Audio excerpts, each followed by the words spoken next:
M ಪ್ರವ್ರಜಂತಮನುಪೇತಮಪೇತಕೃತ್ಯಂ ದ್ವೈಪಾಯನೋ ವಿರಹಕಾತರಾಜುಹಾವ ಪುತ್ರಾ ಇತಿ ತನ್ಮಯತಯಾ ತರವೋಪಿ ನೇದುಃ ತಂ ಸರ್ವಭೂತಹೃದಯಂ ಮುನಿಮಾನತೋಸ್ಮಿ ಯಸ್ಯಾನುಭಾವಮಖಿಲಶ್ರುತಿಸಾರಮೇಕಂ ಅಧ್ಯಾತ್ಮದೀಪಮತಿತಿತೀರ್ಷತಾಂ ತಮೋಂಧಂ ಸಂಸಾರಿಣಾಂ ಕರುಣಯಾಃ ಪುರಾಣಗುಹ್ಯಂ ತಂ ವ್ಯಾಸಸೂನುಮುಪಯಾಮಿ ಗುರುಂ ಮುನೀನಾಂ ನಾರಾಯಣಂ ನಮಸ್ಕೃತ್ಯ ನರಂ ಚೈವ ನರೋತ್ತಮಂ ದೇವೀಂ ಸರಸ್ವತೀಂ ವ್ಯಾಸಂ ತತೋ ಗ್ರಂಥಮುದೀರಯೇ. ಮಾತರ್ಮೇ ಮಾತರಿಷ್ವನ್ನ ಪಿತರತುಲಗುರೋ ಭ್ರಾತರಿಷ್ಟಾಪ್ತಬಂಧೋ ಸ್ವಾಮಿನ್ ಸರ್ವಾಂತರಾತ್ಮನ್ನ ಜರ ಜರ ಇತರ್ಜನ್ಮ ಮೃತ್ಯಾಮಯಾನಾಂ ಗೋವಿಂದೇ ದೇಹಿ ಭಕ್ತಿಂ ಭವತಿ ಚ ಭಗವನ್ನೂರ್ಜಿತಾಂ ನಿರ್ನಿಮಿತ್ತಾಂ ನಿರ್ವ್ಯಾಜಾಂ ನಿಶ್ಚಲಾಂ ಸದ್ಗುಣಗಣಬೃಹತೀಂ ಶಾಶ್ವತೀಂ ಆಶುದೇವ. ಕವಿಸ್ತದಾಯಂ ವಿಷಯೇಷು ನಿಸ್ಪೃಹೋ ವಿಸೃಜ್ಯ ಸಂಗಂ ಸಹ ಬಂಧುಭಿರ್ವನಂ ನಿವೇಶ್ಯ ಚಿತ್ತೇ ಪುರುಷಂ ಸ್ವರೋಚಿಷಂ ವಿವೇಶ ಕೈಶೋರವಯಃ ಪರಂಗತಃ. ವೃಷಧ್ರನ ಕಥೆ ಹಾಗಾಯಿತು. ಬಹಿಷ್ಕಾರ ಅನ್ನೋದು ಅವನನ್ನು ಬೆಳಗಿಸಿತು. ಸಮಾಜದ ಬಹಿಷ್ಕಾರ ಹೆಚ್ಚಿನ ಪ್ರಸಂಗಗಳಲ್ಲಿ ತಪ್ಪಾಗಿಯೇ ಇರುತ್ತೆ.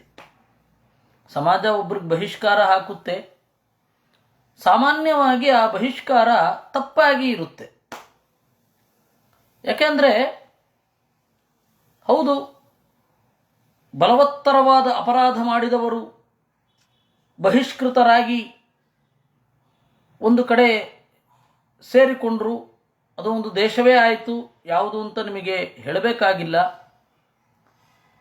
ಊರಿನಿಂದ ಅವರನ್ನು ಬಹಿಷ್ಕಾರ ಹಾಕ್ತಾ ಇದ್ರು. ಅಪರಾಧದ ಚಟುವಟಿಕೆಗಳಲ್ಲಿ ತೊಡಗಿದವರನ್ನು, ಅಂದರೆ ಚಿಕ್ಕ ಪುಟ್ಟ ಅಪರಾಧ ಮಾಡುವವರನಿಗೆ ಬಹಿಷ್ಕಾರ ಹಾಕ್ತಾ ಇದ್ರು. ದೊಡ್ಡ ದೊಡ್ಡ ಅಪರಾಧ ಮಾಡುವವರಿಗೆ ರಾಜನ ಕಿವಿಗೆ ಬಿದ್ದರೆ ಮರಣದಂಡನೆ. ಇನ್ನು ಪರಸ್ತ್ರೀ ಗಮನ ಇತ್ಯಾದಿಗಳನ್ನು ಮಾಡಿದವರ ಹಣೆಯ ಮೇಲೆ ಕೆಂಪಾಗಿ ಕಾಯಿಸಿದ ಮುದ್ರೆಯನ್ನು ಒತ್ತಿ ಹಾಗೆ ಮಾಡ್ತಾ ಇದ್ರು. ಆ ತರಹದ ಸಮಸ್ಯೆಗಳಿದ್ದರೆ ಕೆಲವೊಂದು ಸರ್ತಿ ಇದು ದೊಡ್ಡ ಮರಣಕ್ಕೆ ಯೋಗ್ಯವಾದ ಅಪರಾಧ ಆಗಿರೋದಿಲ್ಲ. ಅಂತಹ ಸಂದರ್ಭದಲ್ಲಿ ಅವರನ್ನು ಊರಿನಿಂದ ಹೊರಗಡೆ ಇಡ್ತಾ ಇದ್ರು. ಆದರೆ ಕೆಲವೊಂದು ಸರ್ತಿ ಬಹಿಷ್ಕಾರ ಆಗತ್ತೆ. ಅವರ ಒಳಗನ್ನು ಅರ್ಥ ಮಾಡಿಕೊಳ್ಳುವಷ್ಟು ಎತ್ತರ ಸಮಾಜದ ಮಂದಿಯಲ್ಲಿ ಇರೋದಿಲ್ಲ. ಅವರು ಕೆಲವೊಂದು ಸಾಧನೆಗಳನ್ನು ಮಾಡ್ತಾರೆ. ಹಾಗಂತ ಹೇಳಿ ಎಲ್ಲ ಬಹಿಷ್ಕೃತರು ಒಳ್ಳೆಯವರು ಅಂತ ಹೇಳ್ತಾ ಇಲ್ಲ. ಹಾಗಂತ ಹೇಳಿ ಕೆಟ್ಟವರೆಲ್ಲರಿಗೂ ಬಹಿಷ್ಕಾರ ಸಿಕ್ಕಿದೆ ಅಂತಲೂ ಹೇಳಲಿಕ್ಕೆ ಬರೋಲ್ಲ. ಎಲ್ಲ ಥರದವರಿದ್ದಾರೆ. ಆ ಥರದವರಲ್ಲಿ ಪೃಷಧ್ರ ಒಬ್ಬ. ಅವನಿಗೆ ಬಹಿಷ್ಕಾರ ಅನ್ನೋದು ವರ ಆಯಿತು. ಬಹಿಷ್ಕಾರ ಹಾಕಿದ್ರಿಂದ ಅವನು ಒಳಗಡೆಯಿಂದ ಬೆಳೆದ, ಸಮಯ ಸಿಕ್ಕಿತ್ತು. ಇಲ್ಲ ಅಂದರೆ ನಾವು ಅವ್ರ ಜೊತೆ ಮಾತನಾಡಿದೆವು, ಇವ್ರ ಜೊತೆ ಮಾತನಾಡಿದೆವು, ಆಯಿತು, ನಮ್ಮ ಜೊತೆ ನಾವು ಯಾವಾಗ ಮಾತನಾಡಿಕೊಳ್ಳೋದು ಅಂದರೆ ಅಧ್ಯಯನ. ಯಾವಾಗ ಅಧ್ಯಯನ ಮಾಡೋದು? ಬರೇ ಅವರನ್ನು ಕೇಳಿದೆವು, ಇವರನ್ನು ಕೇಳಿದೆವು, ಅಲ್ಲಿ ಕಮ್ಯುನಿಕೇಟ್ ಮಾಡಿದೆವು, ಎಲ್ಲ ಸರಿ. ನಾವು ಯಾವಾಗ ನಮ್ಮನ್ನು ಕೇಳಿಕೊಳ್ಳೋದು? ಅದಕ್ಕಾಗಿ ಶಾಸ್ತ್ರ ಏಕಾಂತವನ್ನು ವಿಧಾನ ಮಾಡಿತು. ಹಾಗಂತ ಹೇಳಿ ಏಕಾಂತದಲ್ಲಿ ಮನುಷ್ಯನಿಗೆ ಇರಲಿಕ್ಕೆ ಕಷ್ಟ. ಅದಕ್ಕೆ ಲೋಕಾಂತ. ಈ ಲೋಕಾಂತ ಏಕಾಂತಗಳನ್ನು ಬ್ಯಾಲೆನ್ಸ್ ಮಾಡಬೇಕು. ಬಹಳ ಜನರಿಗೆ ಅದು ಬ್ಯಾಲೆನ್ಸ್ ಮಾಡಲಿಕ್ಕೆ ಗೊತ್ತಿಲ್ಲ. ಕೆಲವೊಬ್ಬರು ಏಕಾಂತದಲ್ಲಿ ಇದ್ದಾಗ ತಮ್ಮದೇ ತಪ್ಪು, ಎಲ್ಲಿ ನಮ್ಮ ಮುಂದೆ ಬೃಹದಾಕಾರವಾಗಿ ಕುಣಿಯುತ್ತೆ ಎನ್ನುವ ಭಯದಿಂದ ಯಾವಾಗಲೂ ಯಾವುದೋ ಒಂದು ಕೆಲಸದಲ್ಲಿ ಬ್ಯುಸಿಯಾಗಿರ್ತಾರೆ. ಇನ್ನು ಕೆಲವರಿಗೆ ಲೋಕಾಂತಕ್ಕೆ ಬರಲಿಕ್ಕೆ ಭಯ. ಈ ಎರಡೂ ದೌರ್ಬಲ್ಯಗಳನ್ನು ಮೀರಿ ಲೋಕಾಂತದಲ್ಲಿದ್ದರೆ ಏಕಾಂತದಲ್ಲಿರೋ ಶಕ್ತಿ ಬರಬೇಕು, ಏಕಾಂತದಲ್ಲಿದ್ದರೂ ಲೋಕಾಂತದಲ್ಲಿರುವಂತಹ ಶಕ್ತಿಯನ್ನು ಪಡೆದಿರಬೇಕು. ಅದು ಶಾಸ್ತ್ರ ಕೊಡುವ ಶಕ್ತಿ. ಶಾಸ್ತ್ರ ಎರಡನ್ನೂ ಬ್ಯಾಲೆನ್ಸ್ ಮಾಡಿಸ್ತಾ ಹೋಗುತ್ತೆ. ಆ ತರಹದರಲ್ಲಿ ನಾವು ವೃಷಧ್ರನ ಕಥೆಯನ್ನು ಕೇಳಿದೆವು. ಈ ಕಥೆಗೆ ಬಹಳ ಆಯಾಮಗಳುಂಟು. ಬೇರೆ ಬೇರೆ ಪುರಾಣಗಳಲ್ಲಿ ಇದರ ಬೇರೆ ಬೇರೆ ಆಯಾಮಗಳಿದೆ. ಪೃಷಧ್ರ ಕೇವಲ ಭಾಗವತದಲ್ಲಿ ಮಾತ್ರ ಬಂದಿಲ್ಲ, ಬೇರೆ ಬೇರೆ ಪುರಾಣಗಳಲ್ಲಿ ಇದ್ದಾನೆ. ಅವನನ್ನು ಅರ್ಥ ಮಾಡಿಕೊಳ್ಬೇಕು. ನನಗನ್ನಿಸುತ್ತೆ ಈ ನವಮ ಸ್ಕಂಧದ ಹೆಚ್ಚಿನ ಜನ ರಾಜರು ಜನರ ಗಮನವನ್ನು ಗಂಭೀರವಾಗಿ ಸೆಳೆಯದವರು ಅಂತ. ಸೆಳೆದಿದ್ದಿದ್ರೆ ಅವರ ದಾಸರ ಪದ್ಯಗಳಲ್ಲಿಯೂ ಪೃಷಧ್ರ ಬರೋದಿಲ್ಲ, ಸುದ್ಯುಮ್ನ ಬರೋದಿಲ್ಲ. ಉದಾಹರಣೆಯ ರೀತಿಯಲ್ಲಿ ನಾನು ಹೇಳ್ತಾ ಇರೋದು. ಪುರೂರವಸ್ಸು ಬರೋದಿಲ್ಲ, ಯವನಾಶ್ವ ಬರೋದಿಲ್ಲ. ಅದಕ್ಕೆ ಬೇರೆ ಕಾರಣಗಳಿದ್ದೀತು, ಬರಬೇಕು ಅಂತ ನಾನು ಹೇಳ್ತಾ ಇಲ್ಲ. ಬರದೇ ಇದ್ದದ್ದರಿಂದ ಜನರ ಗಮನ ಜಾಸ್ತಿಯಾಗಿ ಈ ಕಥೆಯಲ್ಲಿ ಹರಿದಿಲ್ಲ. ಹರಿದ್ರೂ ಆಳವಾಗಿ ಹೋಗಿಲ್ಲ. ಒಂದು ಓಡು ನಡಿಗೆಯ ಕಥೆಯಲ್ಲಿ ಇದು ಸಾಗಿಬಿಡುತ್ತೆ. ಆದರೆ ಒಂದೊಂದು ಪಾತ್ರವನ್ನು ಒಳಗಿಳಿದು ನೋಡಿದಾಗ ನಮ್ಮ ಸುತ್ತಮುತ್ತಲಿನ ಪ್ರಪಂಚ, ಅದರ ಬಗೆಗಿನ ತಿಳುವಳಿಕೆ, ಅದರ ಬಗೆಗಿನ ವಿಮರ್ಶೆ ನಿಧಾನವಾಗಿ ಮೂಡಲಿಕ್ಕೆ ಸಾಧ್ಯ ಆಗುತ್ತೆ. ಅದಕ್ಕೆ 9ನೇ ಅಧ್ಯಾಯ 9ನೇ ಸ್ಕಂಧ ಅವಶ್ಯ. ಕವಿಸ್ತದಾಯಂ ವಿಷಯೇಶು ನಿಸ್ಪೃಹ. ಮತ್ತೆ ಒಬ್ಬ ಕನಿಯಾನ್ ಕವಿ, ಕಡೆಯವನೊಬ್ಬ ಕವಿ ಅಂತ ಹೇಳಿದ್ದ. ಅವನು ಕಡೆಯವ ನಾಭಾಗಂಚ ಕವಿಂ ವಿಭುಂ ಅಂತ. ನಾಭಾಗ ಆದಮೇಲೆ ಕವಿ ಅಂತ. ಅವನು ಚಿಕ್ಕಂದಿನಲ್ಲಿಯೇ ಮನೆ ಬಿಟ್ಟು ಓಡೋಟೋದ. ಬಂಧುಭಿಸ್ಸಹ ಸಂಗಂ ತ್ಯಕ್ತ್ವ ಸಂಗಂ ವಿಸೃಜ್ಯ. ಬಂಧುಗಳ ಜೊತೆಗೆ ಇರದೇ ಹೋದ, ದೇವರಲ್ಲಿ ಮನಸ್ಸನ್ನು ಇಟ್ಟ, ಕೈಶೋರವಯ ಚಿಕ್ಕಂದಿನಲ್ಲಿಯೇ ಪರಂಗತಃ ಆಳವಾದ ಧ್ಯಾನದ ಸಿದ್ಧಿಯನ್ನು ಹೊಂದಿ ಅವನು ಯಾರಿಗೂ ಕಾಣಿಸ್ಲೇ ಇಲ್ಲ. ಈ ಪೀಳಿಗೆಗಳೆಲ್ಲ ಇದೆಯಲ್ಲ, ಈ ಪೀಳಿಗೆಯಲ್ಲಿ ಬಂದವರು ಅನೇಕ ಜನ ಬದಲಾದವರಿದ್ದಾರೆ. ಅದು ವಿಷ್ಣು ಪುರಾಣದಲ್ಲಿ ವಿಶೇಷವಾಗಿ ಬರುತ್ತೆ. ಪ್ರಾಯ ಈ ವಿಷ್ಣು ಪುರಾಣ ಮಾಡುವಾಗ ಬಹಳ ಆಘಾತಕಾರಿ ಸಂಗತಿಗಳನ್ನು ತಡ್ಕೊಳ್ಬೇಕಾಗತ್ತೆ. ಏನೋ ಇದ್ದವರು ಏನೋ ಆಗಿ ಬದಲಾಗಿ ಬಿಡ್ತಾರೆ. ಮೇಲಿದ್ದವರು ಕೆಳಗಡೆ ಬೀಳ್ತಾರೆ, ಕೆಳಗಡೆ ಇದ್ದವರು ಮೇಲ್ಗಡೆ ಹೋಗ್ತಾರೆ. ಬಹಳ ವಿಚಿತ್ರ ಅದು. ವಿಷ್ಣು ಪುರಾಣ ಕೇಳ್ತಾ ಹೋದರೆ ಒಂದು ಹಂತದಲ್ಲಿ ಗಾಬರಿ ಆಗತ್ತೆ. ಅದು ನಾವು ಅಲ್ಲಿಗಿಡೋಣ. ಈ ಇಬ್ಬರ ಪೃಷಧ್ರ ಮತ್ತು ಕವಿಯ ಪೀಳಿಗೆ ಏನಿದೆ ಅದು ವಿಚಿತ್ರವಾಗಿ ಬದಲಾಗುತ್ತೆ. ಅವರಿಂದ ಇನ್ಫ್ಲೂಯೆನ್ಸನ್ನು ಪಡೆದವರು, ಮದುವೆ ಆಗಲಿಲ್ಲ ಇಬ್ಬರು ಕೂಡ, ಅವರ ಇನ್ಫ್ಲೂಯೆನ್ಸು ಬಹಳ ಜನರ ಮೇಲಾಯಿತು. ಅದರಿಂದಾಗಿ ಅವರೆಲ್ಲರೂ ಕೂಡ ಬ್ರಾಹ್ಮಣರಾಗಿ ಬಿಟ್ಟರು ಅಂತ ಬರುತ್ತೆ. ಕರುಷಾನ್ಮಾನವಾದಾಸನ್ ಕಾರೋಷ ಕ್ಷತ್ರಜಾತಯ. ಇನ್ನು ಕರುಷ ಅಂತ ಒಬ್ಬ ಮೂರನೆಯವ. ಅವನಿಂದಾಗಿ ಕ್ಷತ್ರಿಯ ಪರಂಪರೆ ಮುಂದುವರಿಯಿತು. ಉತ್ತರಾಪಥ ಗೋಪ್ತಾರ ಬ್ರಹ್ಮಣ್ಯಾ ಧರ್ಮವತ್ಸಲಾ. ಉತ್ತರ ರಾಷ್ಟ್ರವನ್ನು ಅವರು ರಕ್ಷಣೆ ಮಾಡಿದರು. ಜ್ಞಾನಿಗಳನ್ನು ಕಂಡ್ರೆ ಪ್ರೀತಿಸ್ತಾ ಇದ್ದರು. ಧರ್ಮವನ್ನು ಪಾಲನೆ ಮಾಡಿದರು. ಧೃಷ್ಟಾಧಾರ್ಷ್ಟಮಭೂತ್ ಕ್ಷತ್ರಂ ಬ್ರಹ್ಮಭೂತಂ ಗತಂ ಕ್ಷಿತೌ ಮಾನವಾಚ್ಚ ನೃಗಾತ್ ಸ್ವಾತಿ ಜ್ಯೋತಿ ತಥೋ ಜ್ಯೋತಿಸ್ತಥೋ ವಸು. ಧೃಷ್ಟ ಅಂತ ಹೇಳಿ ಒಬ್ಬ ಇದ್ದಾನೆ, ಮನುವಿನ ಮಗ. ಈ 10 ಜನರಲ್ಲಿ ಒಬ್ಬ. ಅವನ ಮುಂದಿನ ಪೀಳಿಗೆ ಎಲ್ಲ ಬ್ರಾಹ್ಮಣರಾಗಿ ಕನ್ವರ್ಟ್ ಆಗಿಬಿಟ್ರಂತೆ. ಧೃಷ್ಟಾಧಾರ್ಷ್ಟಮಭೂತ್ ಕ್ಷತ್ರಂ ಬ್ರಹ್ಮಭೂತಂ ಗತಂ ಕ್ಷಿತೌ. ಆಮೇಲೆ ನೃಗ ಅಂತ ಹೇಳಿ ಒಬ್ಬ ಇದ್ದ, ಮನುವಿನ ಮಗ. ಅವನಿಂದಾಗಿ ಸ್ವಾತಿ, ಅವನಿಂದಾಗಿ ಜ್ಯೋತಿ, ಆ ಜ್ಯೋತಿಯ ಮಗ ವಸು. ವಸೋ ಪ್ರತೀಕಸ್ತತ್ಪುತ್ರ ಓಘವಾನ್ ಓಘವತ್ಸತ ಕನ್ಯಾ ಚೋಘವತಿ ನಾಮ ಸುದರ್ಶನ ಉವಾಹತಾಂ. ವಸುವಿನ ಮಗ ಪ್ರತೀಕ, ಪ್ರತೀಕನ ಮಗ ಓಘವಾನ್ ಅಂತ. ಅವಳಿಗೆ ಆ ಓಘವಾನ್ನನಿಗೆ ಓಘವತಿ ಅಂತ ಹೇಳಿ ಒಬ್ಬಳು ಹುಡುಗಿ ಇದ್ಲು, ಅವಳನ್ನು ಸುದರ್ಶನ ಮದುವೆ ಆದ. ಇವರ ಕಥೆ ಮಹಾಭಾರತದಲ್ಲಿ ಮುಂದುವರಿಯುತ್ತೆ. ಬಹಳ ವಿಚಿತ್ರವಾದ ಕಥೆ.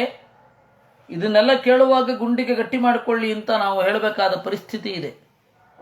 ಮಹಾಭಾರತದ ಶಾಂತಿ ಪರ್ವದ ಒಳಗಡೆ ಕೆಲವೊಂದು ಕಥೆಗಳಿದೆ, ಎದೆ ಗಟ್ಟಿ ಮಾಡಿಕೊಂಡು ಕೇಳಬೇಕು. ಆ ತರಹದ ನಮ್ಮ ಬುಡವನ್ನೇ ಅಲುಗಾಡಿಸುವಂತಹ ಕಥೆಗಳು ಇರಲಿ, ಅದನ್ನು ಅಲ್ಲಿ ನೋಡುವ. ಆಮೇಲೆ ನರಿಷ್ಯಂತ ಅಂತ ಒಬ್ಬ ಮಗ ಇದ್ದ ಮನುವಿಗೆ. ಆ ಮನುವಿನ ಮಗ ಚಿತ್ರಸೇನ ಅಂತ. ದಕ್ಷಸ್ತಸ್ಯ ಸುತೋಭವತ್. ದಕ್ಷ ಅಂತ, ಈ ದಕ್ಷ ಪ್ರಜಾಪತಿ ಅಲ್ಲ, ಒಬ್ಬ ದಕ್ಷ ಅಂತ ಹೆಸರು. ಆ ದಕ್ಷನ ಮಗ ಮೀಢ್ವಾನ್. ತಸ್ಯ ಮೀಢ್ವಾನ್ ತತ ಕೂರ್ಚ. ಆ ಮೀಢ್ವಾನ್ ಅನ್ನುವವನ ಮಗ ಕೂರ್ಚ. ಇಂದ್ರಸೇನಸ್ತು ತತ್ಸುತಃ. ಅವನ ಮಗ ಇಂದ್ರಸೇನ. ವೀತಿಹೋತ್ರಸ್ತ್ವಿಂದ್ರಸೇನಾತ್ ತಸ್ಯ ಸತ್ಯಶ್ರವಾ ಅಭೂತ್. ಉರುಶ್ರವಾಸ್ತುತಸ್ತಸ್ಯ ದೇವದತ್ತಸ್ತತೋಭವತ್. ವೀತಿಹೋತ್ರನ ಮಗ ಇಂದ್ರಸೇನನ ಮಗ ವೀತಿಹೋತ್ರ. ವೀತಿಹೋತ್ರನ ಮಗ ಸತ್ಯಶ್ರವಸ್ಸು. ಸತ್ಯಶ್ರವಸ್ಸಿನ ಮಗ ಉರುಶ್ರವಸ್ಸು. ಅವನ ಮಗ ದೇವದತ್ತ. ದೇವದತ್ತಸ್ಯ ಭಗವಾನ್ ಅಗ್ನಿ ಸ್ವಯಂ ಅಭೂತ್ ಸುತಃ. ದೇವದತ್ತನ ಮಗ ಅಗ್ನಿ. ಆಮೇಲೆ ಕಾನೀನ ಇತಿ ವಿಖ್ಯಾತಃ ಜಾತೂಕರ್ಣ್ಯೋ ಮಹಾನ್ ಋಷಿ. ಒಬ್ಬ ಋಷಿ ಜಾತೂಕರ್ಣ್ಯ ಅಂತ, ಅವನು ಕನೀನ. ಕಾನೀನ ಅಂತ ಹೇಳಿದ್ರೆ ಮದುವೆಯಾಗದ ಹೆಣ್ಣಿನಲ್ಲಿ ಹುಟ್ಟಿದವ ಅಂತ. ತಥೋ ಬ್ರಹ್ಮ ಕುಲಂ ಜಾತಂ ಅಗ್ನಿವೇಶ್ಯಾಯನಂ ನೃಪ. ಆಮೇಲೆ ಅಲ್ಲಿಂದ ಎಲ್ಲರೂ ಕನ್ವರ್ಟ್ ಆಗಿ ಹೋದರು. ಎಲ್ಲಿಗೆ? ಬ್ರಾಹ್ಮಣರಾಗಿ. ತಥೋ ಬ್ರಹ್ಮಕುಲಂ ಜಾತಂ, ಅಲ್ಲಿ ಪ್ರಧಾನವಾದವ ಅಗ್ನಿವೇಶ್ಯ ಅಂತ. ನರಿಷ್ಯಂತಾನ್ವಯ ಪ್ರೋಕ್ತೋ ಧಿಷ್ಟ. ಇದು ನರಿಷ್ಯಂತನ ವಂಶ. ಈ ಧೃಷ್ಟ ಆಮೇಲೆ ನರಿಷ್ಯಂತ ಇವರಿಬ್ಬರ ಪೀಳಿಗೆಗಳು ಬ್ರಾಹ್ಮಣರಾಗಿ ಪರಿವರ್ತನೆಗೊಂಡವು. ಇನ್ನು ದಿಷ್ಟ ಅನ್ನುವವನ ವಂಶವನ್ನು ಹೇಳ್ತೇನೆ, ಕೇಳು. ನಾಭಾಗೋ ದಿಷ್ಟಪುತ್ರೋನ್ಯ ಕರ್ಮಣ ವೈಶ್ಯತಾಂಗತಃ. ದಿಷ್ಟನ ಮಗ ನಾಭಾಗ ಅಂತ, ಅವನ ಪೀಳಿಗೆಯವರಲ್ಲ, ಕ್ಷತ್ರಿಯರಿದ್ದವರು ವೈಶ್ಯರ ಕನ್ವರ್ಟ್ ಆಗಿ ಹೋದರು. ಹಲಂದನ ಸುತಸ್ತಸ್ಯ ವತ್ಸಪ್ರೀತಿರ ಹಲಂದನಾಥ್. ಹಲಂದನ ಮಗ ಹಲಂದನ ಅಂತ ಹೇಳಿ ಈ ನಾಭಾಗನ ಮಗ. ಆ ಹಲಂದನ ಮಗ ವತ್ಸಪ್ರೀತಿ ಅಂತ. ವತ್ಸಪ್ರೀತೆ ಸುತಃ. ಇದೆಲ್ಲ ಮಾರ್ಕಂಡೇಯ ಪುರಾಣದಲ್ಲಿ, ವಿಷ್ಣು ಪುರಾಣದಲ್ಲಿ ಹರಿದು ಹಂಚಿ ಹೋಗಿದೆ. ಅದನ್ನೆಲ್ಲ ಒಟ್ಟಿಗೆ ಮಾಡಬೇಕು, ಅದು ಹೇಳಬೇಕು. ನೋಡುವ ಎಷ್ಟಾಗತ್ತೋ. ಪುರಾಣ ಪ್ರಪಂಚ ಎದೆಗಡಿಸುವಷ್ಟು ವಿಭಿನ್ನವಾಗಿ ಇದೆ. ಪುರಾಣ ಪ್ರಪಂಚ ಇತಿಹಾಸದ ಕ್ಷುಣ್ಣ ದೃಷ್ಟಿಯನ್ನು ಕೊಡಬೇಕಿತ್ತು, ಪುರಾಣವನ್ನು ಗಂಭೀರವಾಗಿ ಓದಿದರೆ. ಬಹಳ ದುಃಖದಿಂದ ನಾನೊಂದು ಮಾತು ಹೇಳ್ತೇನೆ. ಸ್ವಾಮಿಗಳೊಬ್ಬರು 18 ಪುರಾಣಗಳನ್ನು ಮಾಡಿಸ್ಬೇಕು ಅಂತ ಸಂಕಲ್ಪ ಮಾಡಿ ತಮ್ಮ ಸಾಂಸ್ಕೃತಿಕ ಕಾರ್ಯದರ್ಶಿ ಕೈನಲ್ಲಿ ಫೋನ್ ಮಾಡಿಸಿದ್ರು. ನೀವು ಎಲ್ಲ ಇವರಿಗೆ ವಿದ್ವಾಂಸರನ್ನು ಆರಿಸಿ ಅವರಿಗೆ ಪುರಾಣಗಳ ಬಗ್ಗೆ ಮಾತನಾಡಬೇಕು ಅಂತ ಹೇಳಬೇಕು. ಇಷ್ಟು ಪುರಾಣ, ಈ ಪುರಾಣ ಅಂತ ಭಾಗ ಮಾಡಬೇಕು ಅಂತ. ಸರಿ, ನಾನು ಅದನ್ನು ತಿಳ್ಕೊಂಡಿದ್ದೆ. ಆಮೇಲೆ ಇನ್ನೊಮ್ಮೆ ಹೋದಾಗ ದೊಡ್ಡ ಬಾಕ್ಸು. ಯಾಕೆ ಎಂದೆ, ಬಂದ ವಿದ್ವಾಂಸರು ನಮ್ಮ ಹತ್ರ ಪುಸ್ತಕ ಇಲ್ಲ, ನೀವು ಪುಸ್ತಕ ಕೊಡಿ ಅಂತ ಕೇಳ್ತಾರೆ. ಅಂದರೆ ಓದಿಲ್ಲ ಅಂತ ಅರ್ಥ ಅಲ್ವಾ? ಪುರೋಹಿತರಿಗೆ ವಿದ್ವಾಂಸರಿಗೆ ಅಲ್ಲಿ ಬಂದು ಪುಸ್ತಕ ತಗೊಳ್ಬೇಕು. ಅವರು ಪುಸ್ತಕ ಅವ್ರು ತಗೊಂಡಿರಲ್ಲ. ಆ ಪುಸ್ತಕ ತೆಗೆದುಕೊಂಡು ನೋಡಿಬಿಟ್ಟು ಬೆಳಗ್ಗೆ ನೋಡಿ ಸಂಜೆ ಹೇಳುವಂಥದ್ದು. ಹೀಗಾದ ಅದರಿಂದಲೇ ಪುರಾಣದ ಆ ಸಮಸ್ಯೆಗಳು, ಪುರಾಣದ ರಹಸ್ಯಗಳು ಗೊತ್ತಾಗ್ತಾ ಇಲ್ಲ. ಅದರಿಂದಾಗಿ ಅವ್ರಿಗೆ ಅಷ್ಟೊಂದು ರಿಜಿಡಿಟಿ, ವಿಪರೀತ ರಿಜಿಡಿಟಿ ಇರುತ್ತೆ. ನೀವು ಪುರಾಣ ನೋಡ್ತಾ ಇದ್ದರೆ ಸಡಿಲಾಗೋಗುತ್ತೆ ಹೃದಯ. ಆರಾಮವಾಗಿ ರಿಲ್ಯಾಕ್ಸ್ಡ್ ಮೂಡಲ್ಲಿ ಎಲ್ಲವನ್ನು ಸ್ವೀಕಾರ ಮಾಡ್ತಾರೆ. ನೋಡಿ, ಇಲ್ಲಿ ಈಗ ಇರತಕ್ಕಂಥದ್ದು ನಾಭಾಗ ಧೃಷ್ಟನ ವಂಶ ಹೀಗಾಯಿತು. ಕ್ಷತ್ರಿಯರಾಗಿದ್ದವರು ಬ್ರಾಹ್ಮಣರಾದರು. ಇನ್ನು ನರಿಷ್ಯಂತನ ಇದು ಕೂಡ ಬ್ರಾಹ್ಮಣರಾದರು. ಇನ್ನು ನಾಭಾಗನ ಮಕ್ಕಳೆಲ್ಲ ವೈಶ್ಯರಾಗಿ ಬದಲಾವಣೆ ಆದರು.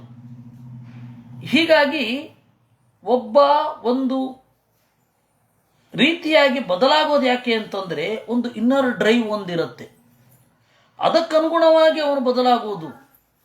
ಇದು ಗಂಭೀರವಾದ ವಿಚಾರ. ಆವಾಗ ನಾವು ಶಾಸ್ತ್ರವನ್ನು ನೋಡುವ ರೀತಿಯೇ ಬೇರೆ ಆಗುತ್ತೆ. ಇರಲಿ. ವಿವಿಂಶತಿ ವತ್ಸಪ್ರೀತೆ ಸುತ ಪ್ರಾಂಶು ತತ್ಸುತಃ ಪ್ರಮತಿರ್ವಿಭು. ಈ ಹಲಂದನ ಮಗ ವತ್ಸಪ್ರೀತಿ, ವತ್ಸಪ್ರೀತಿಯ ಮಗ ಪ್ರಾಂಶು, ಪ್ರಾಂಶುವಿನ ಮಗ ಪ್ರಮತಿ, ಖನಿತ್ರ ಪ್ರಮತೆಸ್ತಸ್ಮಾತ್ ಚಾಕ್ಷುಷೋಧ ವಿವಿಂಶತಿ. ಖನಿತ್ರನ ಮಗ ಪ್ರಮತಿಯ ಮಗ ಖನಿತ್ರ, ಖನಿತ್ರನ ಮಗ ಚಾಕ್ಷುಷ, ಚಾಕ್ಷುಷನ ಮಗ ವಿವಿಂಶತಿ. ವಿವಿಂಶತಿ ಸುತೋ ರಂಹ ಖನಮಿತ್ರೋಸ್ಯ ಧಾರ್ಮಿಕ. ವಿವಿಂಶತಿಯ ಮಗ ರಂಹ, ರಂಹನ ಮಗ ಖನಮಿತ್ರ, ಕರಂಧಮೋ ಮಹಾರಾಜ ತಸ್ಯಾಸೀತ್ ಆತ್ಮಜೋ ನೃಪ. ಅವನ ಮಗ ಕರಂಧಮ ಅಂತ. ತಸ್ಯಾವೀಕ್ಷಿತ್ ಸುತ ಯಸ್ಯ ಮರುತ್ತಶ್ಚಕ್ರವರ್ತ್ಯಭೂತ್. ಅವನ ಮಗ ಆವೀಕ್ಷಿತ್, ಆವೀಕ್ಷಿತನ ಮಗ ಮರುತ್ತ. ಆ ಮರುತ್ತ ಚಕ್ರವರ್ತಿಯಾದ. ಅವನ ಬಗ್ಗೆ ಇವತ್ತೂ ಕೂಡ ನಾವು ವೇದದಲ್ಲಿ ಉಲ್ಲೇಖವನ್ನು ಕಾಣ್ತೇವೆ. ಎಲ್ಲ ಮಠಗಳಲ್ಲಿ ಮತ್ತು ದೇವಸ್ಥಾನಗಳಲ್ಲಿ ಪೂಜೆ ಆದಮೇಲೆ ಒಂದು ಮಾತು ಅವನ ಬಗ್ಗೆ ಬರುತ್ತೆ. ಉತ್ತರ ಪೂಜೆಯಲ್ಲಿ ಮರುತ್ತಸ್ಯಾವತನ್ ಗೃಹೇ ಆವೀಕ್ಷಿತಸ್ಯ ಕಾಮಪ್ರೇರ್ವಿಶ್ವೇ ದೇವಾ ಸಭಾಸದ ಇತಿ ಅಂತ ಮಂತ್ರಗಳನ್ನು ಹೇಳ್ತಾರೆ. ಅದರ ಅಭಿಪ್ರಾಯ ಹೀಗೆ: ಆವೀಕ್ಷಿತನ ಮಗ ಮರುತ್ತ, ಆ ಮರುತ್ತ ಅಶ್ವಮೇಧ ಯಾಗ ಮಾಡಬೇಕು ಅಂತ ಹೊರಟ. ಬೃಹಸ್ಪತ್ಯಾಚಾರ್ಯರ ಕಾಲ್ ಶೀಟ್ ಸಿಗಲಿಲ್ಲ ಅವನಿಗೆ. ಕಡೆಗೆ ಯಾರು ಸಂವರ್ತ ಬೃಹಸ್ಪತಿಯ ತಮ್ಮ, ಅವರು ಯಜ್ಞ ಮಾಡಿಸ್ತೇನೆ ಅಂತ ಒಪ್ಪಿಕೊಂಡ್ರು. ಒಪ್ಪಿಕೊಂಡಾಗ ಅದನ್ನು ತಪ್ಪಿಸ್ಕೊಳ್ಳಿಕ್ಕೆ, ಪೌರೋಹಿತ್ಯವನ್ನು ತಪ್ಪಿಸಿಕೊಳ್ಳಿಕ್ಕೆ ಬಹಳ ಪ್ರಯತ್ನ ಪಟ್ಟರು. ಅವಧೂತರಾದರು, ಎದುರುಗಡೆ ಬಂದ ಅಕ್ಕಲ್ಲಿ ಹೊಡೆದ್ರು, ಓಡಿ ಹೋಗಲಿ ಅಂತ. ನಮಗೆ ಪೌರೋಹಿತ್ಯ ಬೇಡ, ಅದು ಬ್ರಹ್ಮವರ್ಚ ಉಪವ್ಯಯ, ಸುಮ್ಮನೆ ಅದು ರಗಳೆ ಅಂತ ಸಂವರ್ತರು ಪೌರೋಹಿತ್ಯರಿಂದ ದೂರ ಸರಿದುಕೊಳ್ಳಿಕ್ಕೆ ಏನೇನು ಮಾಡಬೇಕೋ ಎಲ್ಲ ಮಾಡಿದ್ರು. ಇವನು ಮರುತ್ತ ಬೆನ್ಬಿಡಲಿಲ್ಲ. ಯಾಕೆ ನಾರದರು ಹೇಳಿದರು, ಮಹಾಜ್ಞಾನಿ, ಅವ್ರನ್ನ ಬಿಡಬೇಡ, ಅವ್ರ ಕೈನಲ್ಲಿ ಪೌರೋಹಿತ್ಯ ಮಾಡಿತು, ದೇವತೆಗಳು ಪ್ರೀತರಾಗ್ತಾರೆ ಅಂತ. ಕಡೆಗೆ ಮರುತ್ತನ ಸಂಯಮ, ಮರುತ್ತನ ಪ್ರಜ್ಞೆ, ಮರುತ್ತನ ವಿನಯ, ಇವುಗಳಿಗೆಲ್ಲ ಅವರು ಸೋತರು. ಯಾಗ ಮಾಡಿಸಿದ್ರು. ಆ ಯಾಗದ ವೈಭವ ಏನು? ಆವೀಕ್ಷಿತಸ್ಯ ಕಾಮಪ್ರೇರ್ವಿಶ್ವೇ ದೇವಾ ಸಭಾಸದ ಇತಿ. ಯಾಗ ಮಾಡಿಸುವಾಗ ಸಭಾಸದರು ಯಾರು ಅಂತಂದರೆ ವಿಶ್ವೇ ದೇವತೆಗಳು, ಮರುದ್ದೇವತೆಗಳು. ಮರುತ ಪರಿವೇಷ್ಟಾರ, ಬಡಿಸುವವರು. ಯಾಗದಲ್ಲಿ ಇದ್ದವರಿಗೆ ಮರುದ್ದೇವತೆಗಳು ಬಡಿಸಿದರು. ಏನು ವೈಭವ ಅದು! ಅಂತಹ ಕರ್ತೃತ್ವ ನಮ್ಮಲ್ಲಿಲ್ಲ ಅನ್ನೋದನ್ನು ಪ್ರಾಯ ಎಲ್ಲ ಯಾಗವನ್ನು ಮಾಡುವವರಿಗೆ, ದೇವರ ಪೂಜೆಯನ್ನು ಮಾಡಿಸಿ ಎಲ್ಲರಿಗೂ ಸಂತರ್ಪಣೆಯನ್ನು ಮಾಡಿಸುವವರಿಗೆ ಆ ಅರಿವಿರಲಿ ಅಂತ ಹೇಳಿ ಈ ಮಂತ್ರ ಹೇಳ್ತಾ ಇದ್ರು ಅಂತ ಅನ್ನಿಸುತ್ತೆ. ಇಲ್ಲಾಂದ್ರೆ ಈ ಮಂತ್ರ ಯಾಕೆ ಬೇಕು? ಅದರಿಂದ ಇಷ್ಟು ದೊಡ್ಡ ಮಹತ್ವ. ಸಂವರ್ತೋ ಯಾಜಯಜ್ಯಂ ವೈ ಮಹಾಯೋಗ್ಯಂಗಿರಸ್ಸುತಃ ಮರುತ್ತಶ್ಚ ಯಥಾ ರಾಜ್ಞೋ ನ ತಥಾನ್ಯೋಸ್ತಿ ಕಶ್ಚನ ಸರ್ವಂ ಹಿರಣ್ಮಯಂ ತ್ವಾಸೀತ್ ಯಜ್ಞವಸ್ತ್ವತಿ ಶೋಭನಂ. ಮರುತ್ತನ ಬಗೆಗೆ ಏನು ಹೇಳ್ತಕ್ಕಂಥದ್ದು, ಅಂಥವ್ನು ಇನ್ನೊಬ್ಬ ಆಗಲೇ ಇಲ್ಲ ಅಂತ ಹೇಳ್ತಾರೆ. ಯಾಕೆ ಅಂದರೆ ಸರ್ವಂ ಹಿರಣ್ಮಯಂ ತ್ವಾಸೀತ್, ಯಜ್ಞದ ವಸ್ತು ಎಲ್ಲವೂ ಬಂಗಾರವೇ ಆಗಿತ್ತು. ಆಜ್ಯವನ್ನು ಹುಯ್ಯುವ ಪಾತ್ರೆ, ಸೃವ, ಆಮೇಲೆ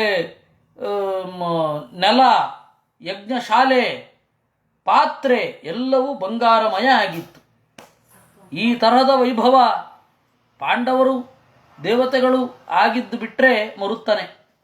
ಇಷ್ಟು ವೈಭವ ನಮಗಾಗತ್ತಾ? ನಾವು ಮಾಡುವ ಒಂದು ಸಣ್ಣ ಕ್ರಿಯೆಯಿಂದ ನಾವು ಮಾಡಿದ್ದೇವೆ ಅಂತ ನಮಗನ್ಸುತ್ತೆ.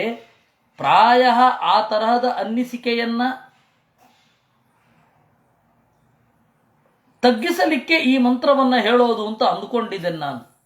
ಯಾಕೆಂದ್ರೆ ಇಲ್ಲ ಅಂದರೆ ಉತ್ತರ ಪೂಜೆಯಲ್ಲಿ ಯಾಕೆ ಬರಬೇಕದು? ಅದು ಪೂಜೆ ಮುಗಿದ ಮೇಲೆ ಉತ್ತರ ಪೂಜೆಯಲ್ಲಿ ಯಾಕೆ ಬರಬೇಕು?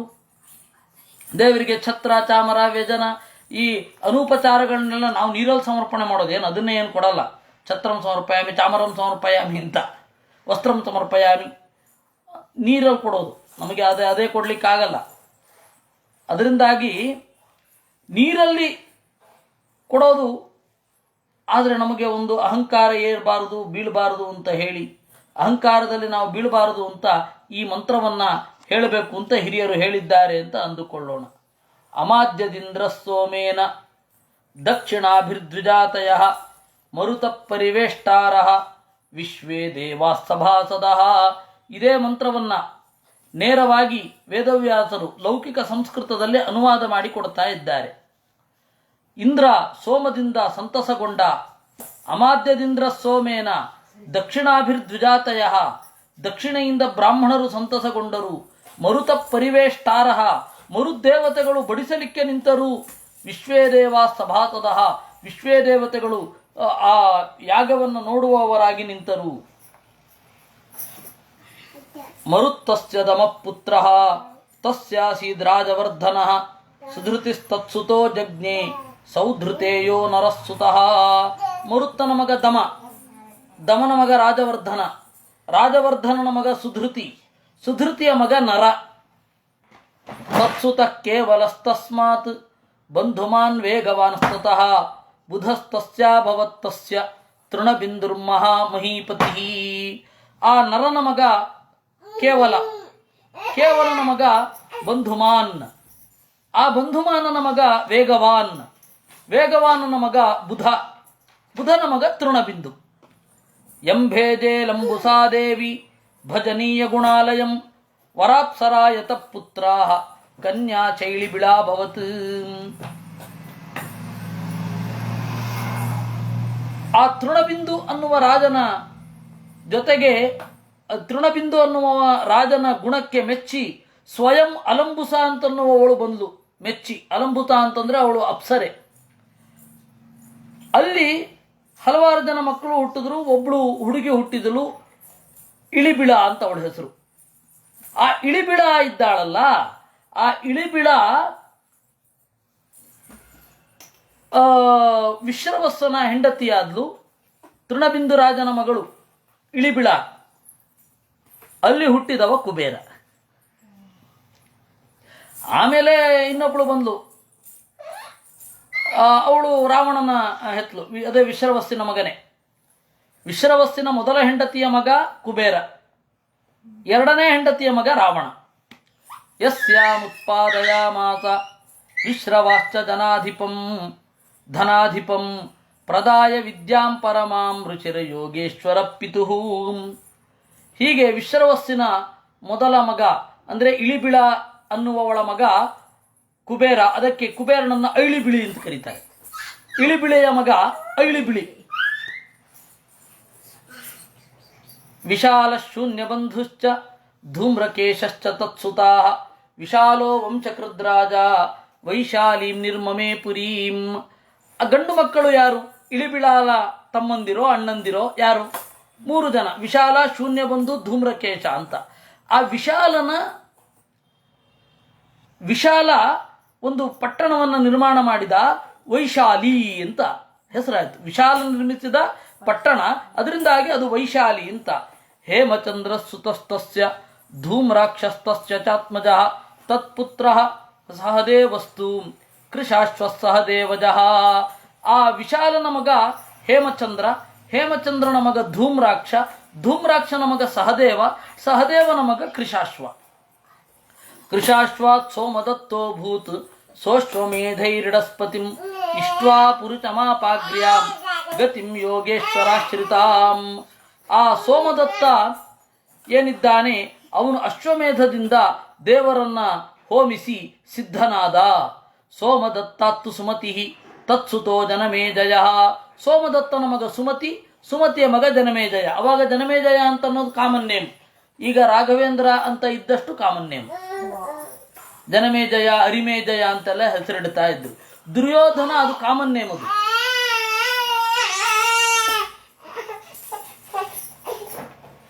ದುರ್ಯೋಧನ ಅಂದ್ರೆ ಏನು ಕೆಟ್ಟ ಹೆಸರು ಅಲ್ಲ. ಅದು ಇವನ ಹತ್ರ ಯುದ್ಧ ಮಾಡಲಿಕ್ಕೆ ಬೇರೆಯವರಿಗೆ ದುಃಖ ಆಗುತ್ತೆ, ಅದರಿಂದಾಗಿ ದುರ್ಯೋಧನ.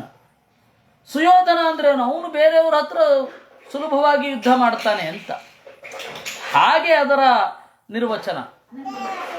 ಹೀಗಾಗಿ ಆ ಜನಮೇಜಯ ಈಗ ಅಟ್ ಪ್ರೆಸೆಂಟ್ ಇರೋದು ಅಂತ ಹೇಳಿ ಅವ್ರ ಕಾಲದಲ್ಲಿ ಹೇಳ್ತಾ ಇದ್ದು.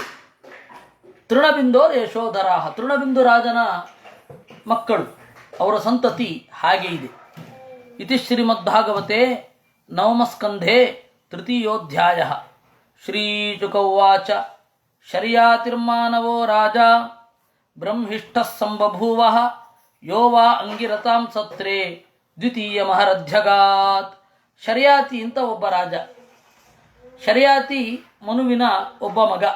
ಅವನು ಬ್ರಹ್ಮಿಷ್ಠ, ದೇವರಲ್ಲಿ ಪರಮಭಕ್ತ, ವೇದದಲ್ಲಿ ಜಾಣ. ಅವನು ಅಂಗಿರಸಾಂ ಸತ್ರೆ, ಅಂಗಿರೋ ಋಷಿಗಳ ಸತ್ರದಲ್ಲಿ ಭಾಗವಹಿಸಿದ್ದ. ಸುಕನ್ಯಾ ನಾಮ ತಸ್ಯಾಸೀತ್ ಕನ್ಯಾ ಕಮಲಲೋಚನ. ಆ ಯಜ್ಞ ಯಾವತ್ತೂ ಊರ ಹೊರಗಡೆ ನಡೀತಾ ಇದ್ದದ್ದು, ಆ ಊರು ಒಳಗಡೆ ನಡೀತಾ ಇಲ್ಲ. ಯಾಕೆಂದರೆ ಯಜ್ಞ ಶಾಲೆ ಒಂದನ್ನು ಕಟ್ಟಿ 16 ಜನ ಪುರೋಹಿತರು ಇರಬೇಕು. ಆ 16 ಜನ ಪುರೋಹಿತರು ಮಾಡುವಂತಹ ದೊಡ್ಡ ಕ್ರಿಯೆ ಯಜ್ಞ. ಆಮೇಲೆ ಅದರಲ್ಲಿ ನೃತ್ಯ ಗಾನ ಎಲ್ಲ ನಡಿಬೇಕು. ಏನು ವೈದಿಕರೇನು ಅರಸಿಕರೇನು ಅಲ್ಲ, ಪುರೋಹಿತರು, ಹಿಂದಿನ ಕಾಲದ ಪುರೋಹಿತರು ಆಮೇಲೆ ವೈದಿಕರು ಅರಸಿಕರೇನು ಅಲ್ಲ, ರಸಿಕರೇ. ಎಲ್ಲವೂ ದೇವರ ಆರಾಧನೆ ಅಂತ. ಕಲೆ ಆಗಿರಬಹುದು, ಅಂದರೆ ನೃತ್ಯ, ಚಿತ್ರ ಎಲ್ಲವೂ ದೇವರ ಆರಾಧನೆ. ಹೀಗಾಗಿ ಊರ ಹೊರಗಡೆ ನಡೀತಾ ಇದ್ದು ಅವಾಗೆಲ್ಲ. ಆ ತರಹ ಅಂಗಿರಸ್ ಋಷಿಗಳ ಒಂದು ಯಜ್ಞಕ್ಕೆ ಬಂದ ಅವನು. ಕಾಡಿಗೆ ಬಂದಾಗ ಅವನ ಮಗಳು ಸುಕನ್ಯಾ ಅಂತ ಹುಡುಗಾಟ. ತಯಾತಾರ್ಧಂ ವನಗತಃ ಚವನಾಶ್ರಮಕ್ಕೆ ಹೋದ. ಸಾ ಸಖೀಭಿ ಪರಿವೃತ ವಿಚಿನ್ವಂತ್ಯಂಘ್ರಿಪಾನ್ವನೆ ವಲ್ಮೀಕರಂಧ್ರೇ ದದೃಶೆ ಖದ್ಯೋತ ಇವ ಜ್ಯೋತಿಷೀಂ. ಸಖಿಗಳಿಂದ ಕೂಡಿಕೊಂಡು ಹೋಗ್ತಾ ಇದ್ಲು, ಮರ ಸುತ್ತಾ ಇದ್ಲು, ಗೆಳತಿಯರು ಸುತ್ತಾ ಇದ್ರು. ಆವಾಗ ಒಂದು ಹುತ್ತದ ನಡುವೆ 2 ಬೆಳಕು ಕಂಡಿತು. ಸಾದೈವ ಚೋದಿತಾ ಬಾಲ ಜ್ಯೋತಿಷಿ ಕಂಟಕೇನ ವೈ ಅವಿದ್ಯನ್ಮುಗ್ಧ ಭಾವೇನ ಸುಸ್ರಾವಾಸೃಕ್ತತೋ ಬಹು. ಏನೋ ದೈವ ಪ್ರೇರಣೆ ಆಯಿತು, ಮುಳ್ಳು ತಗೊಂಡು ಅದನ್ನು ಚುಚ್ಚಿದ್ಲು. ಭೋ ಅಂತ ರಕ್ತ ಬರ್ಲಿಕ್ಕೆ ಶುರು ಆಯಿತು.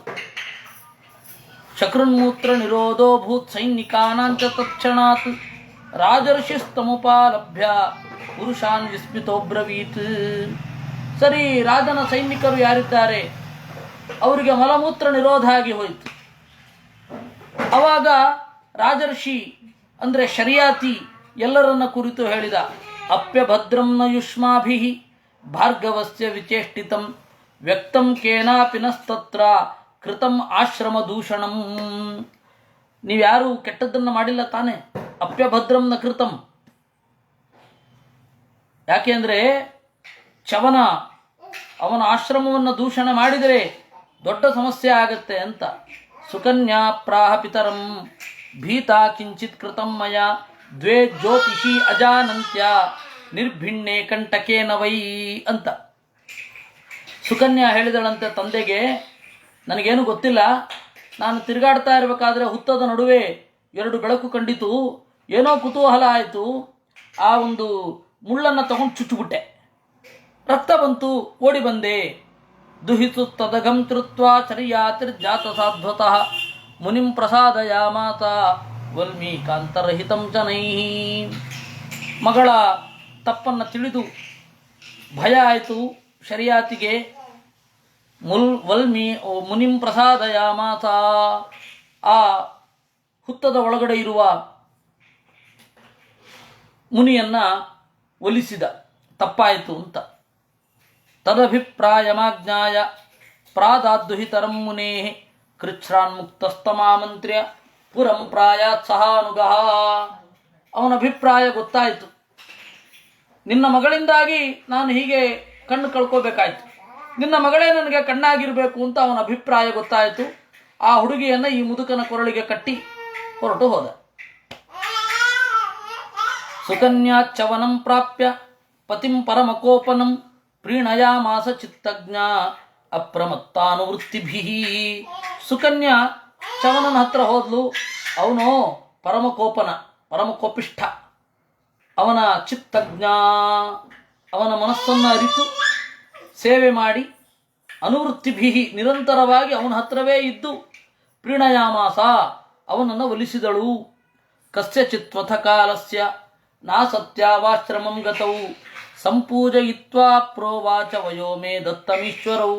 ಕೆಲವು ಕಾಲ ಆದಮೇಲೆ ಅಶ್ವಿದೇವತೆಗಳು ಬಂದರು.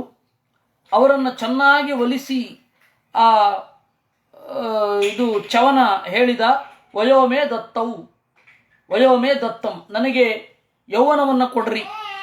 ಗ್ರಹಂ ಗ್ರಹಿಷ್ಯೆ ಸೋಮಸ್ಯ ಯಜ್ಞೇ ವಾಮಪ್ಯಸೋಮಯೋ ಕ್ರಿಯತಾಮೇ ವಯೋರೂಪಂ ಪ್ರಮದಾನಾಂ ಯದೀಪ್ಸಿತಂ. ಗ್ರಹಂ ಗ್ರಹಿಷ್ಯೆ, ನಿಮಗೆ ಸೋಮಯಾಗದಲ್ಲಿ ನಿಮಗೆ ಆಹುತಿ ಇಲ್ಲ, ನಿಮಗೆ ಆಹುತಿ ಕೊಡಿಸ್ತೇನೆ ಇನ್ಮೇಲೆ.